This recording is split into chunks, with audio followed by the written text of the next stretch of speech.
Okay, we're going to read Chapter 5, Sylvia, Westminster, California.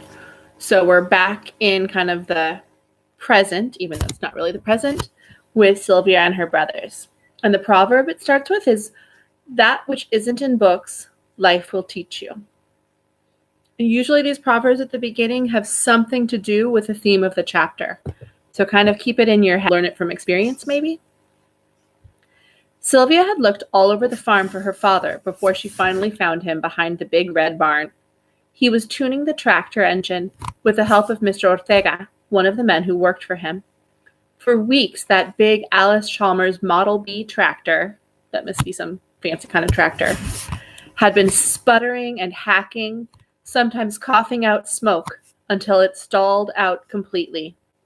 "Mom says the other men have finished dinner," Sylvia said. "She wants to know if you want to eat." "Okay," her father said. "We're almost finished here."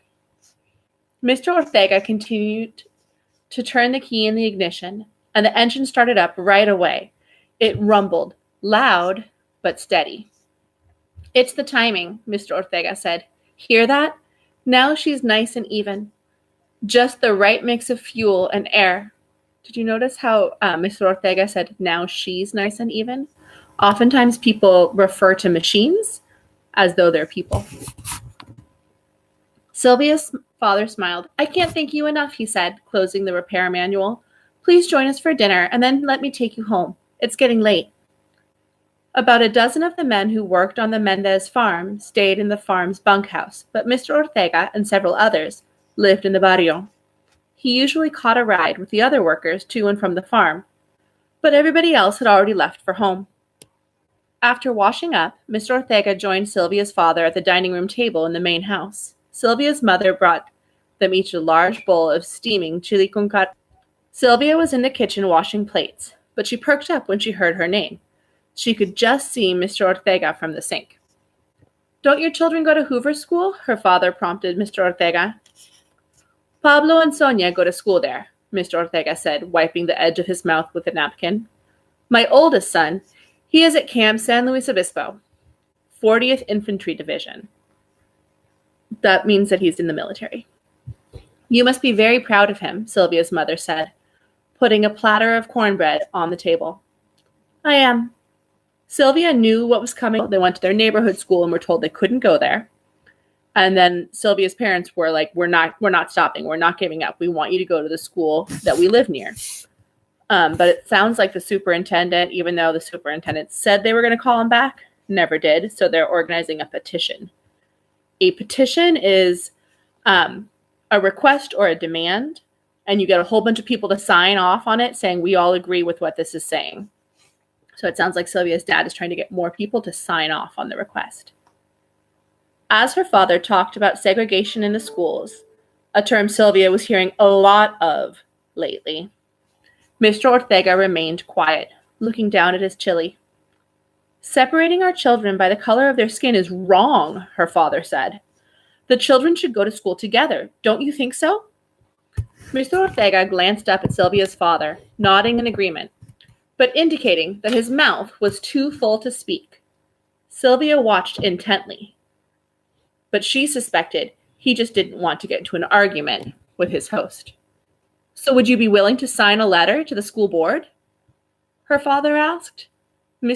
Sylvia's father explained. "It just asks for better schools." "I don't want trouble," Mr. Ortega countered. "I don't want trouble either," Sylvia's father said reasonably. "But I want my children to get a good education." Sylvia felt sorry for Mr. Ortega. What could he possibly say to that? "Think about it," Sylvia's father said.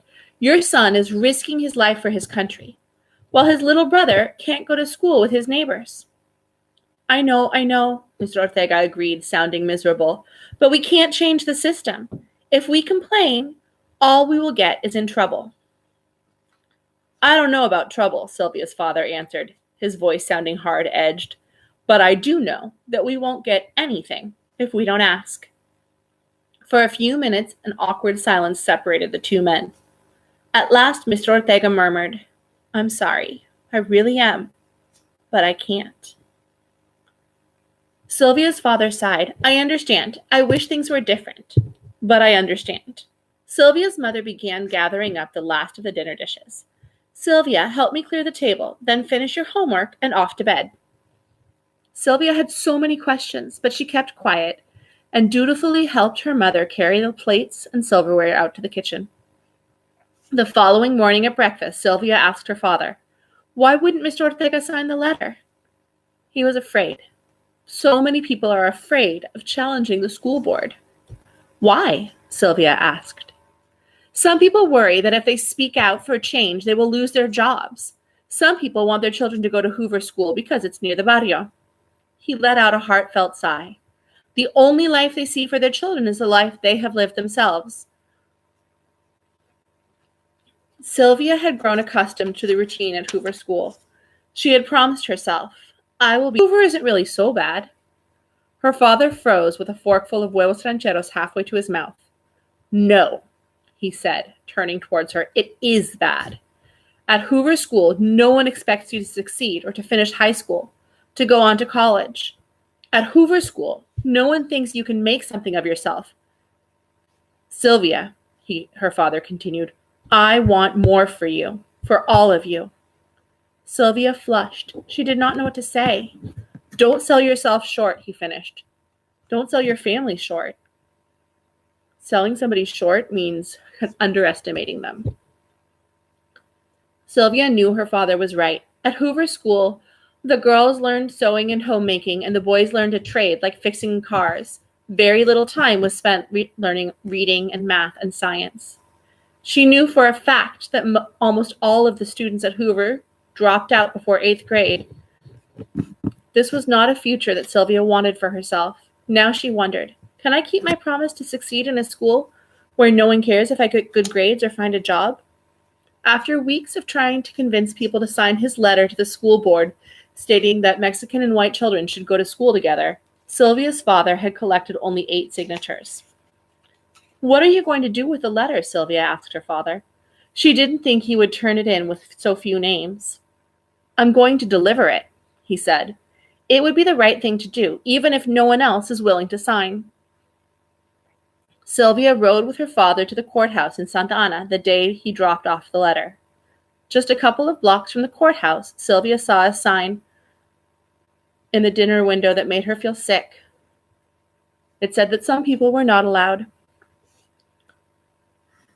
The words made her feel sick. She was glad her father had spotted someone he knew on the street and hadn't noticed. The feeling gnawed at Sylvia all afternoon and into the evening. Before drifting off to sleep that night, she stared at the ceiling and thought about how much that unwelcomeness had hurt her.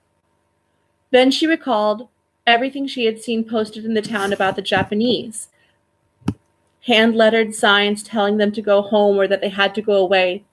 Thinking about the government telling families that they had to leave their houses to go to the camps. This made her think of the girl she knew only from a photograph and the few scraps of her life that were left in what was now Sylvia's bedroom. How did Aki feel? Did she feel as hurt as I do now? Sylvia wondered. Sylvia looked over at her dolls.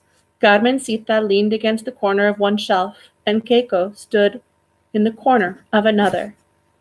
Sylvia got out of bed and moved Keiko onto the shelf next to Carmencita. She placed the dolls side by side and stood back. How nice they looked together, almost like sisters.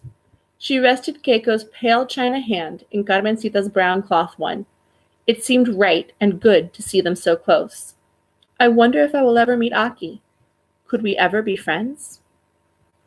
And that is the end of chapter 5. So I think the question I want you to think about, or there are a couple of interesting things that came up, but one of the things I'm thinking about is Mr. Ortega, who agreed that he wanted his kids to be able to go to Westminster School, but didn't want to sign. And it's a complicated thing. He's worried about stirring up trouble. What would you do? Would you sign the petition, do you think? Would you be willing to take on the school board like Sylvia's dad, or do you think you would want to kind of stay quiet? It's just a question. What do you think you would do? You don't have to answer that one, but it's one to think about. On the spreadsheet, make sure you go and record a question or a comment or a thought you have after this Chapter.